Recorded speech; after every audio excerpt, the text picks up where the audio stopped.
reka nongere mfate akanya nshimira Imana yemeye yuko twongeye guterana turi bazima. Imana yemeye yuko twongera kubumbura ibyanditswe byera kugira ngo tuganire cyangwa se duhugurane ku bw'uru rugendo. Urugendo biba bikenewe yuko dufatana ibiganza kugira ngo uteye intambwe utsikiye abandi bamubyutse. Ubwo Kristo agiye kwerekanwa twese tuzishimire kumusanganira. Imana ishimwe. Rero ndashima Imana cyane yabanye nanjye ejo kubo twari kumwe, twari turi kuganira ku magambo yari akomeye, aho twarebaga yuko Imana yatugize abarinzi, ariko abarinzi rimwe na rimwe tukaza guta inshingano tugatangira komora inguma z'abantu b'Imana tuzica hejuru, kandi Imana y'ubwayo ihari kugira ngo yivurire. Ariko twaje kubona yuko kubizeye bakakira Mwuka yababashishije gutsinda ibyaha byabo, kuko ari byo bizatuma tutabona Imana. Izina ry'Imana rihabwa icyubahiro. Ndashima Imana rero yabanye nanjye ejo nimugoroba. Natekerezaga yuko tumaze kwiga, naravuze ni buriya se ejo nzabaganiriza iki? Ni buriya ningera mu rugo bwije ndaza gusaba Imana ijambo, ariko ngeze mu rugo umutwe urandya cyane, urandya pe birenze. Ndavuga ni Satani ararwana ariko yaratsinzwe. Ndaryama, mu gitondo nibwo telefone inkanguye mbura ibitotsi. Ndangije nibwo numvisha umutima umbwira uti aka gashobora kuba ariko kanya ko gutekereza icyo ushobora kuganira n'ubwoko bw'Imana. Ndashima Imana rero yabanye nanjye, ikaba yemeye ko uyu mwanya nongera kuza kuvuga tukaganira. Ntabwo ndi umwigisha w'agahano, ahubwo ndavuga iby'Imana yavuze, noneho umwuka w'Imana wo kisobanurira, kuko twebwe nk'abana b'abantu ntacyo dushoboye. Reka dusenge dutangire kwiga mu izina rya Yesu.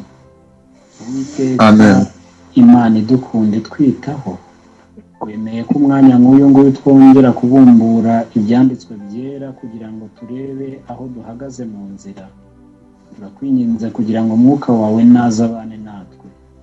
Ngiye kuvuga ariko umwuka wawe bashe gusobanura, kuko ari we ubifitiye ubushobozi, kuko ibyo turi kurwana nabyo twe tutibashisha kubitsinda.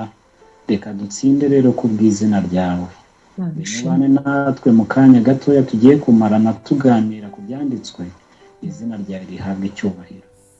Tuza gusoza buri wese hari icyo akuyemo, aze gushima kugira neza kwawe. Aho duha amavuta yawe kubwa Yesu Kristo umwami wacu. Amen. Amen. Amen. Amen. Amen. Kubo tugiye kujyana rero, turagerageza gufata Bibiliya. Abaza kugirirwa umugisha wo kugira akabike bazajya bandika amasomo, kuko uko ninjiraga mu byanditswe byera hari ukuntu winjiramo bikagenda biryoha byaguka, ugasanga wenda ugeze ku masomo menshi, ariko ugasanga wenda umwanya abantu baba bafite ni mutoya. Ibi byanditswe byera ni byinshi, uburyo ufite akabika ashobora kuza kugenda anota, noneho we ubwo araba yicaye cyangwa se ubwo araba afite akanya gahagije aze kongera kuza, cyangwa se ejo twakunze gukoresha ijambo rivuga kuza, aze kongera yongera asome, asabe Mwuka yongera asobanure, kuko twebwe tuvuga nk'abana b'abantu. Reka duhurire mu rwa mbere rw'Abami, igitabo cya mbere cy'Abami, igice cya mbere, duhere ku murongo wa mbere tugere ku murongo wa 4. Igitabo cya mbere cy'Abami, igice cya mbere, duhereye ku murongo wa mbere tugere ku wa 4. Reka dusome mu izina rya Yesu. Umutwe w'amagambo uravuga ngo Dawidi akiriho yimika Salomo. Umurongo wa mbere. Umwami Dawidi yarashaje ageze mu zabukuru, bakamworosa imyenda ntasusurukirwe. Nuko abagaragu be baramubwira bati, mwami nyagasani, bagushakire umukobwa w'inkumi abane nawe, ajya gukuyakuya agupfumbate kugira ngo ususurukirwe nyagasani. Umurongo wa 3. Nuko bashaka umukobwa mwiza mu bihugu byose bya Isiraheli, babona Abisage w'Ishunemu bamuzanira umwami. Umurongo wa 4, uwo mwami, uwo mukobwa yari mwiza cyane, akajya akuyakuye umwami amukorera, ariko umwami ntiyamumenya. Yes. Iki gitekerezo dushobora kuba twaragisomye, dushobora kuba twarakinjiyemo, dushobora kuba twaragicukumbuye, ariko uyu ni umwanya Imana yemeye yuko twongera gusubiza ibitekerezo kuri iki gitekerezo, twarangiza tukareba tukabikura kuri uyu mwami ntakiriho, Abisage ntakiriho, tukabizana ku buzima bwacu. Uyu murongo wa 4 uteye agahinda kandi uteye n'ikibazo gikomeye, ngo uwo mukobwa yari mwiza cyane. Haleluya. Haleluya. Akajya akuyakuye umwami ngo amukorera, ngo ariko umwami ntiyamumenya. Ese bishoboka bite yuko umukobwa mwiza cyane mu bihugu bashatse, mu bihugu byose bya Isiraheli, bakavuga reka dushaka umukobwa ukiri muto umeze neza, umukobwa buri wese ashobora gutangarira, uyu mukobwa niyegera umwami akajya amupfumbata akamukuyakuya akamukorera, byibura bizatuma umwami abasha gususurukirwa. Ariko uyu murongo wa 4 uratubwira ngo ibyo byose yarabikoraga, ngo ariko umwami ntiyamumenya. Mbega agahinda kari ku bwoko bw'Imana kuri iyi minsi. Abantu b'Imana muri iyi minsi turi gukorera umwami, turi gukora ibishoboka byose, turirirwa mu nsengero, turirirwa mu butayu, turirirwa tuvuga ijambo ry'Imana, ariko umwami turi gukorera ntabwo atuzi. Ese koko aya magambo uyakuye kwa Dawidi ukayakura kwa Abisage ukayazana mu buzima bwawe, wowe umwami wawe arakuzi? tugiye kuganira amagambo avuga ngo uri mwiza ariko umwami ntakuzi. Ni gute ushobora kuba uri mwiza umwami atakuzi? Tugiye mu gitekerezo tureba uburyo Dawidi yari yarabanye, uburyo yabayeho, tureba Dawidi ukuntu yagiye abaho mu buzima bwe bwa buri munsi, kugera igihe yari ageze igihe akabura amahoro, akabura gususurukirwa, akabura kugeraho bamugiriye inama bati shaka umukobwa mwiza. Tekereza nawe muri iki gihugu bavuze ngo umukobwa mwiza, barara batoye Miss w'u Rwanda, igihugu cyose kikarara kimenye yuko batoye Nyampinga, umuntu arakora akantu gatoya, haje social media, abantu bose bagahita babimenya, uwasinze abantu baramenya ko yasinze. Ariko uyu mwanya, uyu ngo yari umukobwa mwiza mu bihugu byose bya Isiraheli, akorera umwami, akamupfumbata, akamukuyakuya, ariko umwami ntiyamumenya. Ni igitekerezo giteye agahinda.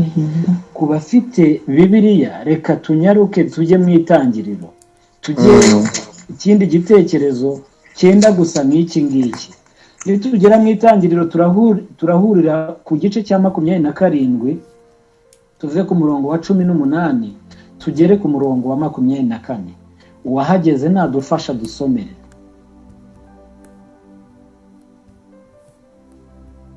Itangiriro 27, ego, murongo wa 18 tugere kuri 24. aranditswe ngo Yakobo ahabwa umugisha na se, ajyaho se ari, aramuhamagara ati data, aritaba ati karame, ndakwinginze urinde mwana wanjye. Yakobo asubiza se ati ndi imfura yawe Esawu, nkuzi ibyo wantegetse, ndakwinginze by'ukurye ku muhigo wanjye kugira ngo umpeshe umugisha. Isaka abaza umwana we ati ni iki kiwukubonesheje vuba utyo mwana wanjye? Aramusubiza ati nuko Uwiteka Imana yawe impaye ishya. Isaka abwira Yakobo ati mwana wanjye igira hino, ndakwinginze ngo ukoreho menye yuko uri umwana wanjye Esawu koko cyangwa ko utari we. Yakobo yegera Isaka se, aramukorakora, aravuga ati ijwi ni irya Yakobo ariko ibikonjo ni irya Esawu. Ntiyamenya ko uwo ari we, kuko ibikonjo bye biriho ubwoya nk'ubw'umuhungu we Esawu. nuko amuhesha umugisha, aramubaza ati uri umwana wanjye Esawu koko? Aramusubiza ati ndiwe. Haleluya.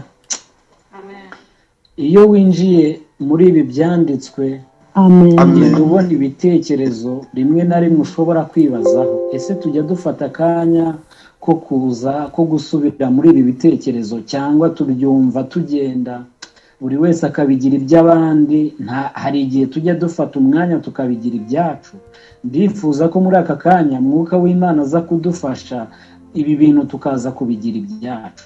Hano tubona igitekerezo abantu benshi binjiye mu rusengero barakizi, birashoboka yuko waba waracyigishije, ariko uyu mwanya Mwuka w'Imana akemera yuko wongera kucyuza, wongera kucyumva.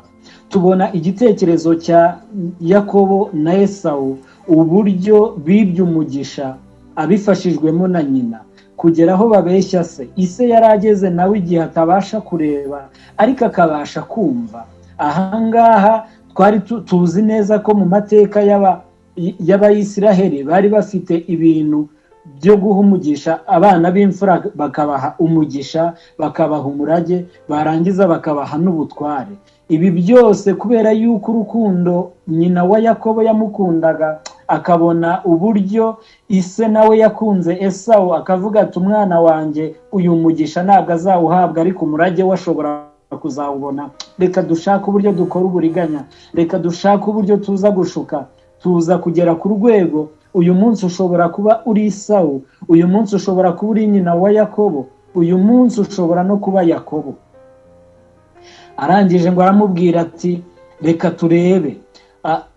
Nk'uko byari biri mu migenzo y'Abisiraheli, ibi bintu byose bitatu byakorerwaga umwana w'imfura. Arangije barapapira, Sawu inzara iramwishe, abonye ibitukura. Uyu munsi abantu bari kubona ibitukura bagata ijambo ry'Imana, bagata amasezerano, bagata yuko barazwe yuko bazahabwa umugisha, bagata umugisha basezeraniwe kubera yuko babonye ibitukura gusa. Ngo barangije ngo babaga intama, situze ubwoya bwavuzwe ubwo aribwo, nimba ari ubw'ihene cyangwa ari ubw'intama, ngo abwambara ku bikonjo kubera yuko Esawu ngo ise yamukoraga hakumva uwo ari we, kubera yuko yari afite ngo ubwoya bwinshi, ariko Yakobo we yari afite imibiri ubasha kubatandukanya. Ngo arangije ngo abushyiraho ku bikonjo, ngo abushyira ku ijosi. Ngo arangije ngo yegera umwami aramubwira ati mu gihe Esawu yagiye gushaka umuhigo, bo bahita babikora aho ngaho bazanira ise. Ngo arangije aramubwira ati abanza kugira amakenga uyu musaza. Reba umusaza aravuga ati kuki wifuje kubona umugisha ku buryo bwihuse? Arangije kwa kubeshya tubayemo muri iyi minsi, bwa buzima tubayemo, aravuga ngo niko Uwiteka Imana yawe imayishya. Bivuze ngo igihe byafataga kugira ngo umuntu abashe guhiga, ise yari abizi, areba uburyo Esawu yaragiye agiye guhiga kugira ngo aze kumutekera, aze kumuhesha ibyo ngibyo. Arangije areba uburyo bikozwe mu buryo bwihuse, agira amakenga, aravuga ati ese koko uri we? Uyu munsi Imana irakubaza ngo ese koko uri Esawu? Arakomeza. Iyo ugeze muri uyu murongo ngo Yakobo ngo yegera ise ku murongo wa 22, Isaka ngo aramukorakora, aravuga ati ijwi ni irya Yakobo ariko ibikonjo ni ibya Esawu. Nshuti yanjye, uyu munsi ntabwo umwami wawe yaba kwitiranya. Wajya mu rusengero wavuga akumva ijwi ari irya Yakobo, ariko yagukoraho akumva uri Esawu. Reka buri wese afate umwanya atekereze, reka buri wese yitekerezeho. Birashoboka yuko ushobora kuvuga mu ndimi bakavuga bati dore n'umwana w'Imana. Birashoboka ko ushobora kuririmba bakavuga bati dore n'umwana w'Imana. Iyo uvuze uri imbere y'abandi utari mu rugo rwawe, ariko wagera mu rugo rwawe ibintu ugahinduka Esawu. Ijwi ndaryumva ni irya Yakobo ariko ibikorwa ni ibya Esawu. ndakora ku ntoki nkumva ibikonjo ni ibya Esawu, ariko ndavuga nkumva ijwi ni irya Yakobo. Aho ntabwo turi gucanga umwami wacu. Mwibuke turi kuganira ku ijambo rivuga ngo uri mwiza ariko umwami ntakuzi. Tumaze kubona yuko ushobora gukorera ibishoboka byose umwami, ukamukuyakuya ukamupfumbata ariko akaba atakuzi. Twari turi kubikura ku mukobwa wari mwiza muri Isiraheli bitaga Abisagi, turabizana mu buzima bwacu. Ese indirimbo turi gutera, amakorasi, uburyo turi kuzura umwuka, uburyo turi kubwira abandi bya Yesu, uburyo turi kwamamaza ibya Yesu, Yesu arakuzi. Mbega amagambo akomeye, mbega amagambo dusaba mwuka w'Imana kugira ngo abashe gusobanura aya magambo mu buzima bwacu. Iyo twebwe tuyakuruye twumva tutabasha kuyageraho. Ni gute nshobora gukorera umwami wanjye akaba atanzi? Ni gute nshobora gukora? Ejo twarebye ririya somo ryo muri Matayo rivuga ngo bazamusanga bavuge bati twarahanuye mu izina ryawe, twakoze ibitangaza, twirukanye abadayimoni, ngo ariko abasubize ngo sinigeze kubimenya. Ntabwo avuga ngo ntabwo mbazi, ahubwo sinigeze. Igihe mwatangiriye, iyo haje iyi mvugo ngo sinigeze, tekereza igihe watangiriye, tekereza igihe wihaniye, tekereza igihe wagereye mu nzu y'Imana, yarangiza Yesu akagusubiza ngo sinigeze kukumenya. Mbega amagambo ateye agahinda. Ese ibi bintu tubyumva ku bandi, dushobora kubikurura tukabigira ubuzima bwacu bwa buri munsi? Aya magambo anera agahinda. Ni gute nshobora kuririmba nkajya muri korari? Ni gute nshobora kuba umudiyakoni mu gitondo nkazinduka nkakoropa nkahanagura nkakira abashyitsi? Ni gute nshobora guturisha ariko umwami wanjye atanze? Mbega agahinda. Mana dutabare, Mana we uturengere n'ukuri. Ese winjiye gute muri uru rugendo? Ni gute warugezemo kugera ku rwego rw'uko umwami wawe atakuzi? Ku bantu bagize amahirwe yo gusoma igitabo cy'umugenzi, hari abakunda kucyita ngo ni agatabo k'umugenzi, ariko ni igitabo kuko kirimo ubutumwa bukomeye. Niki cyateye umukristo guhunga umudugudu wa Rimbukiro? Ngo yumva abantu baramubwira ati ndatinya ko ngiye gupfa. Ngo barangije baramubwira bati se ko twese tubona covid yaje, ko inzara ihari, ko ibyorezo byaje, ko intambara z'ibihuha zihari, watuje ugapfa nk'abandi.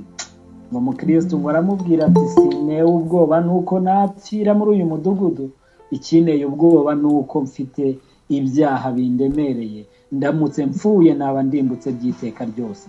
Ese hari igihe ujya utekereza yuko uramutse upfiriye muri uyu mudugudu w'Irimbukiro ushobora gupfa by'iteka ryose? Ngo umukristo afata inzira ati ndashaka kugenda ariko sinzi aho nshobora kwerekeza. Ngo mubwirizabutumwa aramubwira ati egera hariya urebe hariya hakurya. Aturareba ririya rembo ritoya. Ngo arangije aravuga ati sindibona. Aravuga ati se kuri uriya musozi ndamwereka iki? Arangije ngo amwereka ngo urumuri. Ngo arangije aramubwira ati urabona ruriya rumuri? Undi aravuga ati urumuri rwo ndarubona. Ati kurikira ruriya rumuri, ugende nurugeraho urabona irembo, nurangiza iryo rembo ryinjiremo. Nshuti yanjye, uru rumuri yabonye ni rwo Kristo. Dawidi niwe wavuze ngo itabaza ryawe ngo niryo rimurikira. Haleluya, haleluya. Se wabashije kubona Kristo kugira ngo umukurikire. Iyo umaze gukurikira Kristo ubona irembo ukwiriye kwinjiramo ry'ukuri. Uri mu nzira y'ukuri cyangwa nawe wamenye irembo, wamenye inzira? Ngo ari kugenda ngo yahuye n'abagabo batatu, aribo turi guhura nabo uyu munsi. Ngo basinziriye ngo hirya gato y'inzira baziritse iminyururu. Ngo arangije ngo arabakangura kugira ngo bakomeze urugendo. Arangije ngo abahambure iminyururu. Ngo hari Muswa, hari Bute, hari na Ruhanga. Arangije ngo Muswa aramubwira ati simbonye ko hari akaga turimo. Turi mu rugendo, turi guhunga, turi kuva mu mudugudu w'irimbukiro, twageze mu nzira turasinzira, urabwira umuswa akakubwira ati simbonye ko hari akaga. Ibi twavutse bivugwa, twavutse bihanurwa yuko Kristo agiye kuza. Ni gute uyu munsi uri ku nkanga umbwira yuko ibihe bigeze, umbwira yuko igihe kigeze? Ibi tubirimo, simbonye ko hari akaga turimo. Uwitwa Butaramubwira ati reka nisinzireho gato. Abantu b'Imana basinziriye mu nzira, nshuti yanjye. ibitotsi biradutwaye, Baretse inzira, baretse kuyoboka. Nta na kimwe Yesu ejo nibyo twavugaga ngo ariko mwebweho ngo ntabwo muri ab'umwijima kugira ngo muyoberwe n'aho ibihe bigeze. Ariko abantu barasinziriye. Uwa gatatu ngo yaramusubije ngo ikibindi cyose giterekwa ku ndiba yacyo. Muri make ni nko kuvuga ngo warebye ibikureba twebwe ukatureka. Urabwira abantu iby'ibyaha byabo, urababwira ko igihe kigeze, urababwira ko bagiye kurimbuka, bakakubwira ati wakijije amagara yawe twebwe ukatureka. Aba bagabo batatu binjiye mu itorero. Ejo nari ndi kubabwira yuko Satani asobanukiwe n'igihe cye. Ejo nababwiye yuko Satani ari gukorana umurava, ari gukorana umwete kuko asobanukiwe nuko igihe cye ari gitoya. Yinjiye mu itorero, ari gukorera mu itorero. Babandi binjiye bahanura bamaze guhinduka babute, baravuga ngo reka nsinzireho gatoya. Ibyo narabisomye ndabizi. Abandi baravuga bati nta kaga turi kubona kuko Yesu yaradupfiriye. Abantu benshi koko Yesu yarabapfiriye, ariko bibagiwe aho ibihe biri. Ngo yakomeje imbere gatoya, ngo ahura ngo n'abandi ngo bari kumena ururembo binjira mu nzira, ngo ni imihango y'idini na ndyarya. Arangije arababwira ngo abamena bose ko ari abajura n'abambuzi, mwebwe aho umwami azabashima. Barangije ngo baramusubiza ati ariko ibyo urimo ni ibiki ko yari imigenzo twabayemo imyaka 1000. Arababwira ati ariko amategeko y'umwami wacu ko ibyo bintu atabyemera. Arababwira ngo n'abacamanza batabera ngo bashobora kwemera. Ni gute imihango y'idini, imihango twabayemo imyaka 1000 itakwemerwa ko ariko mu gihugu cy'iwacu ariko tubayeho twebwe turamena? Kandi abo ngabo nabo bari mu rugendo rugana Siyoni. Nshuti yanjye, winjiye gute muri iyi nzira? Aho ntabwo wamenye irembo. Ese kubera imigenzo, igihe winjiriye mu itorero, kubera igihe winjiriyemo, kubera experience urifitemo, ntabwo byaba byaramaze guhinduka imihango? Warangiza ukajya uvuga uti imyaka yose niko twabayeho, abandi bose niko babayeho, abantu b'iwacu niko babikora.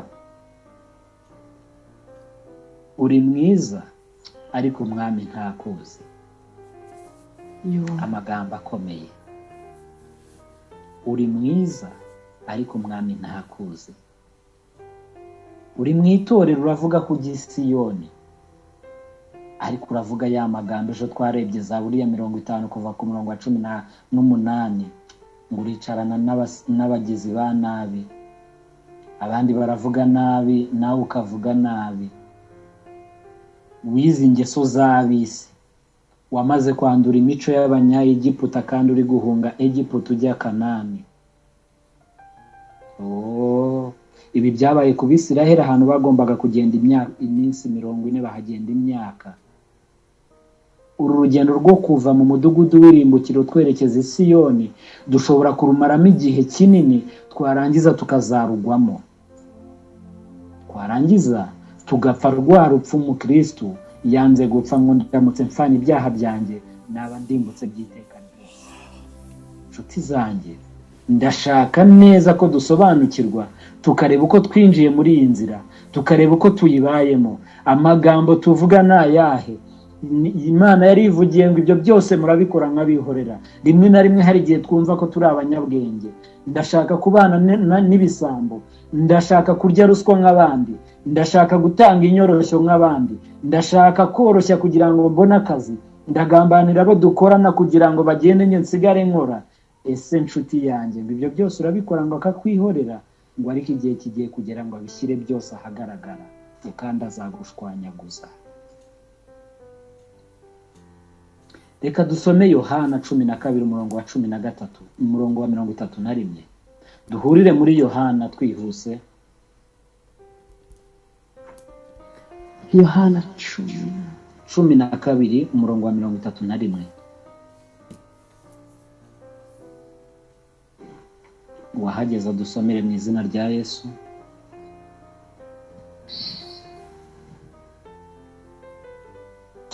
Reka dusome. Haranditswe ngo ubu urubanza rw'ab'isi rurasohoye, ubu umutware w'ab'isi abaye igicibwa. Nanjye nimanikwa hejuru y'isi nziherezaho abantu bose. Urakoze cyane. Arangije ngo aravuga ngo ubu urubanza rw'ab'isi rurasohoye, umutware w'ab'isi abaye igicibwa. Nanjye nimanikwa hejuru y'isi nzireherezaho abantu bose. Rimwe na rimwe abantu tujya twibeshya kuri iri somo, akavuga ati Yesu yarabikoze, ariko iyo avuze ngo nzireherezaho, ubwo nzaba manitse hagati y'isi n'ijuru, nzireherezaho abantu bose. Haleluya. Ndifuza ko dusobanukirwa yuko Yesu ari kutureshya. Iyo Yesu yamaze kukureshya bigenda bite? Tugarukira aho ngaho gusa? Umwami w'ab'isi abaye igicibwa. Igihe kirasohoye bwoko bw'Imana. Reka mbabwire ko nta gihe ukundi. Iki ni igihe cyo gukiza amagara yacu, kandi tukabasha gusobanukirwa neza yuko Kristo yabashije kutureshya kubw'umusaraba we, kubw'amaraso ye. Iyo amaze kukureshya bigenda bite? Iyo amaze kukureshya bigenda bite? Reka dusome Luka 5 umurongo wa 8. Ngo Simoni Petero ngo abone atyo yikubita imbere ya Yesu ati, vaho ndi databuja, kuko ndi umunyabyaha. Iyo Yesu yamaze kukureshya wibonaho ubugoryi bwose, wibona ko kuri umunyabyaha. Ngo aba bagabo ngo bari baraye ijoro ryose baroba, ngo barangije ngo bukeye, tekereza nawe wagiye ugiye guhaha, wagera ku kazi ugasanga akazi kahagaze, ukabona birakomeye, ukabona ntacyo gukora, ufite ipfunwe ryo gusubira mu rugo, wasize barira, wavuye mu rugo abana bari gutaka, warangiza bona burakeye, ngo umwami ageraho arababwira ati mutere inshundura. Nusoma uhereye ku murongo wa 5 baravuga ngo kuko ari wowe ubikoze. Bari batarasobanukirwa neza uwo ari we, bari batarasobanukirwa neza ubutware ubutware yari afite. Barangije ariko kubwo kwizera bati kubwo ari wowe ubivuze, reka dutere inshundura zacu.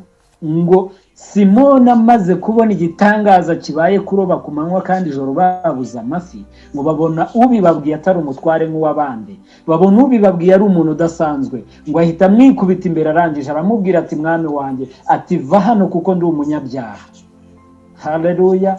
Umaze guhura na Yesu yiyumvamo ibyaha. Twibuka Yesaya yari yaravukiye mu muryango w'abatambyi, ngo ariko ngo amaze gusobanukirwa ngo yaratatse ngo ndapfuye we, ati nduko ndi umunyaminwa yanduye. Tekereza Yesaya amaze gusobanukirwa ko ari umunyaminwa yanduye.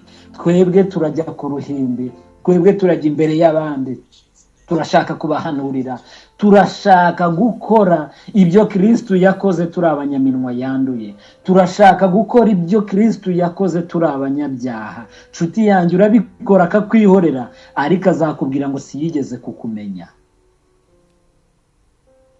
Mbega amagambo akomeye, mbega amagambo ateye ubwoba. Twagiye tubona abantu bose bagiye bahura n'Imana, barangiza bagasobanukirwa n'ububi bwabo, uburyo bahindukaga. Twibuke Dawidi, ngo amaze gusobanukirwa n'ibyari byo. Dawidi, tujye muri Zaburi ya 38, inshuti zanjye, duhere ku murongo wa 2. Iyo umaze gusobanukirwa, iyo umaze gutsindwa bigenda bite? Ese Kristo kugira ngo abashe kukumenya biba bimeze bite? Umurongo 38 Zaburi, duhere ku murongo wa 2 tugere ku murongo wa 8. Ese koko umwami wawe arakuzi, cyangwa uratera amakorasi, cyangwa urakora ibitangaza, urasenga abarwayi bagakira, ariko uri indyarya nk'izindi. Uwiteka, ntumanishe umujinya wawe kandi ntumanishe uburakari bwawe bwotsa, kuko imyambi yawe imamya ukuboko kwawe kukanshikamira. Nta hazima mu mubiri wanjye, kuko umujinya wawe ni amahoro amagufwa yanjye afite kubw'ibyaha byanjye. Umva uwamaze Kristo yamaze kugezaho, uwo yamaze kurasa, uwo yamaze kwireherezaho, abasha kwisobanukirwa. Ejo twari turi kuvuga ngo uwo mwuka w'Imana agezeho ngo atsinda, ngo ab'isi akaba yameze iby'ibyaha byabo. Umva uwamaze gutsindwa rero, umva uwamaze kujya muri ya nzira rero, aravuga ngo nta hazima mu mubiri wanjye, ngo umujinya wawe ngo ni amahoro, ngo amagufwa yanjye ngo afite ngo ibyaha, ngo araremerewe, ni amahoro afite kubera iby'ibyaha byanjye. Umurongo wa 5 ngo kuko ibyo nakiraniwe bindengeye, bihwanye n'umutwaro uremereye unanira, ngo inguma zanjye ziranuka, ngo kandi ziraboze kubw'ubupfu bwanjye.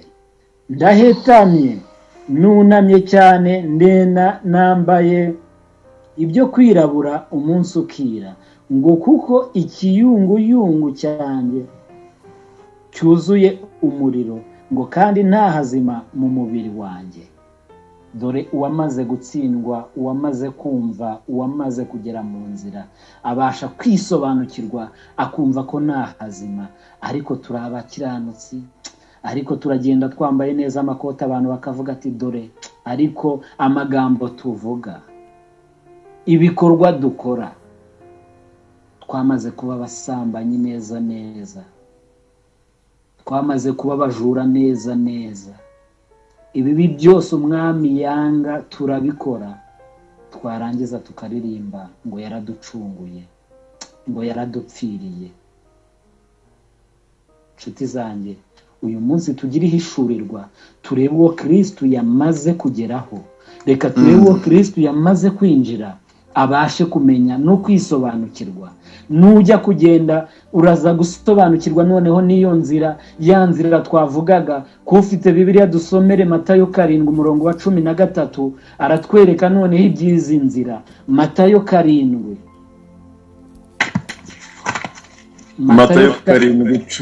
umurongo wa 13 n'uwa 14, aranditswe ngo munyure mu irembo rifunganye, kuko irembo ari rigari n'inzira ijyana abantu kurimbuka ari nini, kandi abayinyuramo ni benshi. Ariko irembo rifunganye n'inzira ijyana mu bugingo iraruhije, kandi abayinyuramo ni bake. Aya magambo inshuti zanjye turi kumwe muri aka kanya, ndabinginze kugira ngo tuyatekerezeho. Ngo inzira ijyana abantu kurimbuka abayinyuramo ni benshi, ariko inzira ijyana abantu kugakiza ngo irafunganye n'abayinyuramo ni bakeya. Ese utekereza yuko abari muri iyi nzira ari abari hanze y'itorero, uziko ari abanyabyaha, cyangwa ni abari mu nzu y'Imana?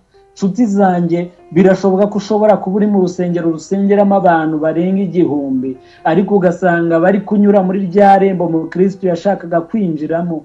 Ngo ni irembo rifunganye, ni irembo risaba kwiyaka ibyo dutwaye byose, ni irembo ridusaba gutura ibyo dufite byose kugira ngo tubashe, yewe tukihatahata, habe n'ubwo imibiri yacu yahasigara ariko tukaryinjiramo. Ngo ni irembo riruhije. Turashaka kwinjira mu irembo riruhije twebwe twiyorohereje.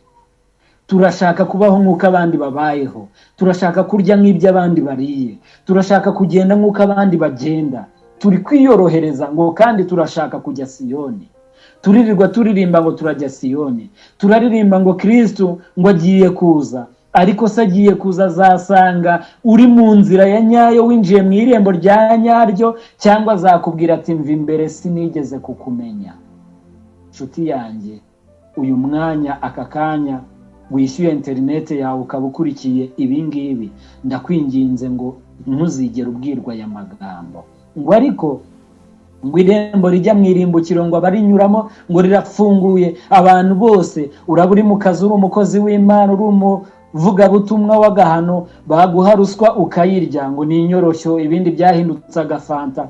Ndashaka kuba nk'uko isi ibaye. Uko niko Satani ari gukora kugira ngo abashe gufata abantu be, abashe kwisasira benshi, kuko Satani arasobanukiwe, azi ibi ngibi, arashaka kutwima umunezero yabayemo. Twibuke inshuti zanjye ko Rusoferi yabaye mu ijuru, azi uburyohe bwo kubayo, ntashaka kubaho, ntashaka yuko azarimbuka wenyine. Arashaka abo Kristo yapfiriye, arashaka abo igihe ngo yamanikwaga hagati y'isi n'ijuru abo yireherejeho, arashaka yuko barimbukana, yarangiza akavuga ati burya wiruhirije ubusa, burya rwa rupfu, burya ya misumari, burya ya macumu watewe yaraye ubusa kuko abantu narabigaranzuye. Satani ni rwo rugamba ari kurwana. Nshuti yanjye, uri muri uru rugamba, uri kwinjira mu irembo rifunganye cyangwa uri kugenda mu irembo riranguruye? Ibyo baguhaye byose urakubita ku rutugu ukajyana. Ndakubwira ngo irembo rifunganye kugira ngo uryinjiremo ni ukwiyaka byose, ni ukwisobanukirwa ukamenya ububi bwawe, warangiza ugasaba ijuru, ugasaba Imana Kristo agatura muri we akagushoboza kugira ngo ubashe gusobanukirwa n'ikigenderewe, ubashe gusobanukirwa uwo yapfiriye uwo ari we, ubashe kuva mu bantu b'Imana uhinduke murumuna wa Yesu. Abana b'Imana ngo bamwizeye bose bahawe ubushobozi bwo kwitwa abana b'Imana. Tugeze ku rwego rwo kwakira ibyo Kristo yadukoreye tugahinduka barumuna ba Yesu. Twarangiza tugatakira data, data akaduha bya bindi byose twabuze, ibyo turi gushakira mu manyanga, ibyo turi gushakira hirya no hino kugira ngo turebe ko twaramuka. Turabona ibintu tukumva turapfuye, tukumva ejo tutazi uko tuzaba turiho, kandi yaravuze ngo mu bushaka ubwami bw'Imana no gukiranuka, ibindi byose tuzakiranuka gute tugifite ibyaha? Nshuti yanjye, ushobora kuba wari mwiza mu idini, ushobora kuba wari mwiza mu migenzo y'idini, ushobora kuba wari mwiza mu bindi byose, ariko umwami wawe atakuzi. Reka dusoreze ku isomo riboneka mu rwa kabiri rw'Abakorinto igice cya 7. Reka iri somo aba ari ryo dusorezaho. Urwa kabiri rw'Abakorinto, kuwahageze asome. Abakorinto ba kabiri ibice 7 umurongo wa kangahe? Wa 10. Ku murongo wa 10 haravuga ngo agahinda ko mu buryo bw'Imana gatera kwihana. Amena. Ticuzwa. Amena. Nako kukazana agakiza, ariko agahinda ko mu buryo bw'isi gatera urupfu. Reka uyu murongo ngusubiremo neza. Agahinda ko mu buryo bw'Imana gatera kwihana kuticuzwa. Kuticuzwa. Ongera usubiremo iryo somo. Agahinda ko mu buryo bw'Imana gatera kwihana kuticuzwa, nako kukazana agakiza, ariko agahinda ko mu buryo bw'isi gatera urupfu. Nshuti zanjye, reka Pawulo ari kuvuga ku by'agahinda, bya bindi akagahinda twabonye Dawidi yagize, kagahinda twabonye Simoni amaze kubona asobanukiwe n'umwami akavuga ati vaho ndi kubera yuko ndi umunyabyaha. Kandi Yesaya yagize akavuga ati ngushije ishyano ndapfuye kuko ndi umunyaminwa yanduye. Kandi Yobu yabonye muri 33 umurongo wa 20 agataka cyane. Nshuti yanjye akagahinda, ngo agahinda ko mu buryo bw'Imana ngo gatanga ubugingo buhoraho.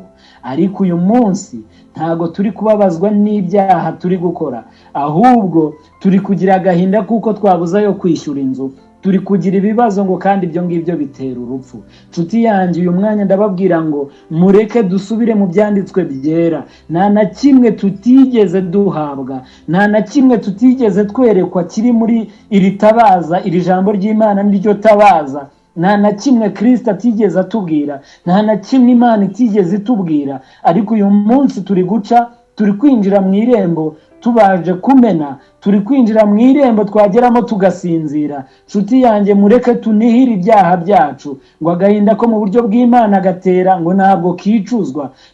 Ndabinginze kugira ngo ubwo abandi bazaguseka yuko wabonye kuri umunyabyaha, ubwo abandi baguseka yuko wasobanukiwe, ubwo bazaguseka uwo wagiriye nabi ugiye kumusaba imbabazi ukamubwira uti nasobanukiwe ibyo nagukoreye. Nshuti yanjye, twature. Nshuti yanjye, nizera yuko kwatura uwo wagiriye ikosa, uwo wagiriye icyaha muri mwembi musange, umwaturire, umusabe imbabazi. Ako niko gahinda ko mu buryo bw'Imana. Nshuti yanjye, aho wakoshereje, nshuti yanjye, babandi udashaka guca ku irembo ry'iwabo, ese utekereza yuko mwazabana mu ijuru utinya guca ku irembo ry'iwabo?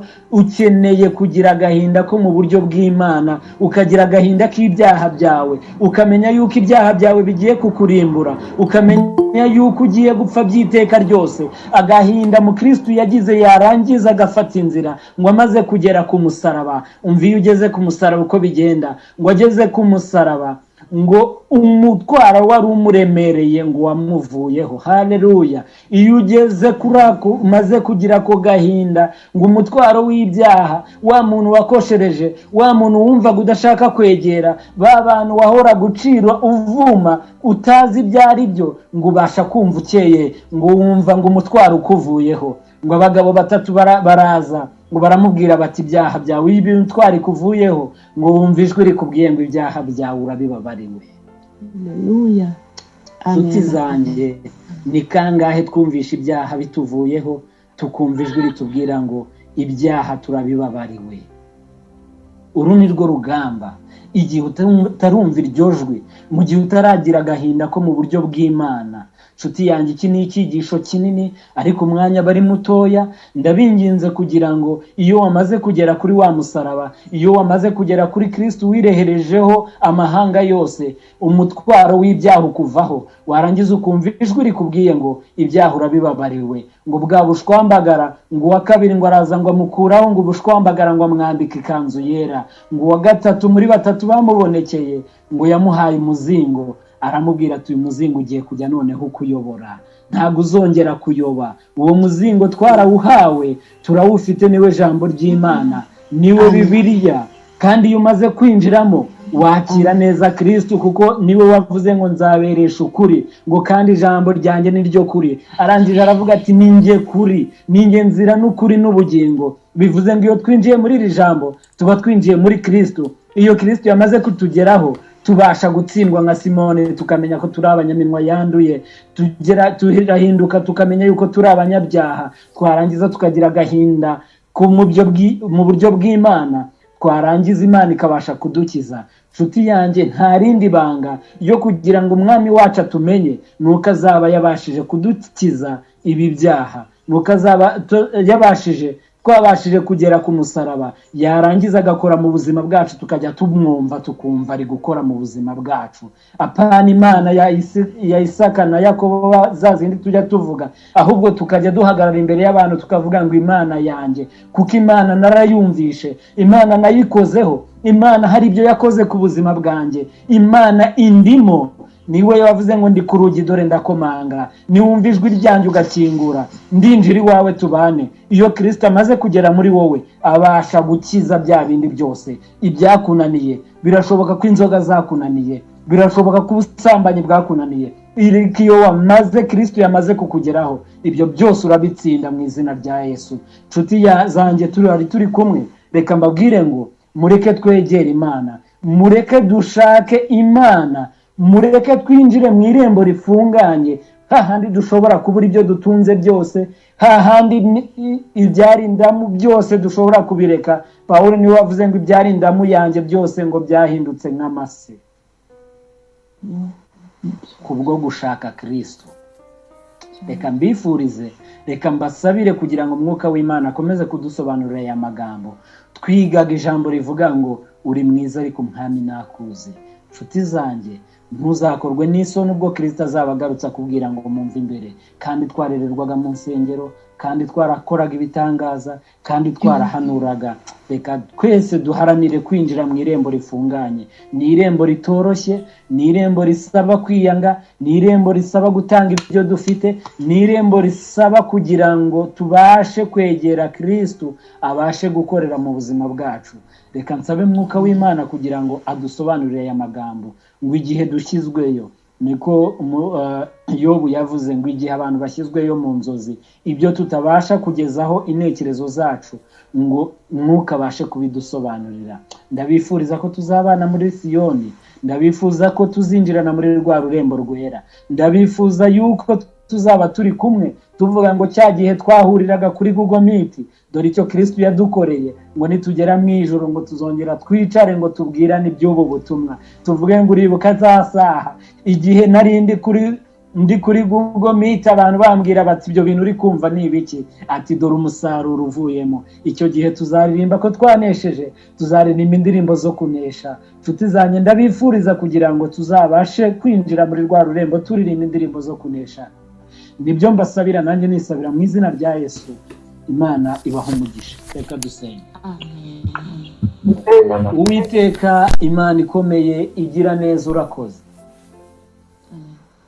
Waduhaye amagambo turayavuze nk'abana b'abana, ariko Mwuka wawe niwe ugomba kwikorera, kuko ari we ubasha gutandukanya imisokoro n'amagufa.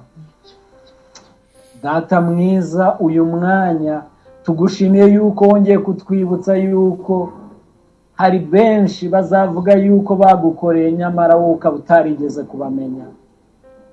Turakwinginze ngo muri uyu mwanya turatsinzwe, tumenye ko turi abanyaminwa yanduye, tumenye yuko turi abanyabyaha.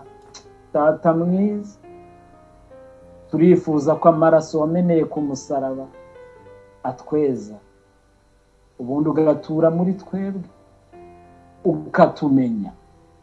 Dukeneye kutumenya Mwami wacu, dukeneye yuko utubara mu bantu uzi. Data mwiza, uyu mwanya turiyanze, uyu mwanya dufunguye imitima yacu kugira ngo kuganza kwawe kube muri twebwe. Reka ibyo dukora ntibikaba ari twebwe cyangwa kwigaragaza, ahubwo ibyo dukora bijye biba ari ubushake n'ubutware bwawe. Data mwiza, reka twokurizwa n'iby'isi, kuko agahinda k'iby'iyi si gatera urupfu gusa. Reka kugira guhangayika nk'uko abatarigeze bakumenya, tukumva ko dupfuye dushize, kuko nta kazi dufite, kuko dufite ubukene, kuko umugore yanyanze, kuko umugabo yataye urugo. Data mwiza, ugufite abafite byose, niko twamenye. Ngwino ubane natwe, ngwino ukomeze udutsinde, ngwino uduhe gusogongera kugira neza kwawe.